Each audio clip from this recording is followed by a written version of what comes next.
ಬಂದಿ ನೋಡ್ರಿ ಅಂದಿ. ಏಯ್ ಮೊಬೈಲ್ ಎತ್ತಿಟ್ಬಿಟ್ಟು ಮಲ್ಕೊಳ್ಳೋಣ. ಬೆಳಿಗ್ಗೆ ಬೇಗ ಹೇಳ್ಬೇಕು. ನಿನ್ನೆ ಬೇರೆ ಆಫೀಸ್ಗೆ ಹಾಫ್ ಅನ್ ಅವರ್ ಲೇಟ್ ಆಗಿ ಹೋಗಿದ್ದೀನಿ. ನಾಳೆ ಬೆಳಿಗ್ಗೆ ಹಾಫ್ ಅನ್ ಅವರ್ ಬೇಗ ಇದ್ರೆ ಆಫೀಸ್ಗೆ ನಮ್ TL ಬರೋ ಮುಂಚೆನೆ ಹೋಗ್ಬೋದು. ಅದಕ್ಕೆ ಅಲಾರಾಮ್ನ 6:15 6 ಗಂಟೆಗೆ ಇಟ್ಬಿಟ್ಟು ಮಲ್ಕೋತೀನಿ. The next day.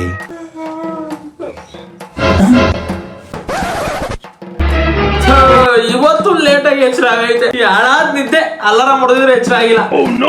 ಅರ್ಧ ಗಂಟೆ ಬೇಗ ಎದ್ದಳದ ಅಂತ ಅಲಾರಾಮ್ ಇಟ್ಕೊಂಡ್ರೆ ಅರ್ಧ ಗಂಟೆ ಲೇಟ್ ಆಗಿದ್ದೀನಿ. 7 ಗಂಟೆ ಬೇರೆ ಆಗ್ಬಿಟ್ಟೈತೆ. ಇವತ್ತು ಆಫೀಸ್ ಲೇಟ್ ಆಗಿ ಹೋಗ್ಬೇಕು. ಜೀವನ ಪೂರ್ತಿ ಇದೇ ಆಗೋಯ್ತು. ನಾಳೆ ಹೆಂಗಿದ್ರು ಸಂಡೇ ಬೆಳಗ್ಗೆ 11 ಗಂಟೆವರೆಗೂ ಆರಾಮಾಗಿ ಮಲ್ಕೊಬಿಟ್ಟು 11 ಗಂಟೆಗೆ ಎದ್ದು ಬ್ರೇಕ್ಫಾಸ್ಟ್ಗೆ ನಾಯ್ಡು ಹೋಟ್ಲ ಇಡ್ಲಿ ಕಾಸು ತಿನ್ಕೊಂಡು ಮಧ್ಯಾಹ್ನದ ಮೇಲೆ ಮ್ಯಾಟ್ನಿ ಶೋ ಒಂದು ಒಳ್ಳೆ ಕನ್ನಡ ಸಿನಿಮಾನ ಥಿಯೇಟರ್ಗೆ ಹೋಗಿ ನೋಡಿ ಸಂಜೆ ಹಂಗೆ ಬರ್ತಾ CTR ಒಂದು ಮಸಾಲೆ ದೋಸೆ ಒಂದು ಫಿಲ್ಟರ್ ಕಾಫಿ ಕುಡ್ಕೊಂಡು ಬರ್ತಾ ಇದ್ರೆ ಮೈ ಡಿಯರ್ ಅಲಾರಾಮ್ ಇವತ್ತಿನ ಅವಶ್ಯಕತೆ ಇಲ್ಲ.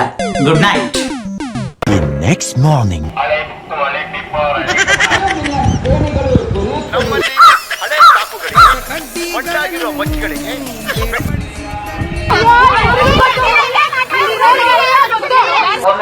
ಮೊದಲು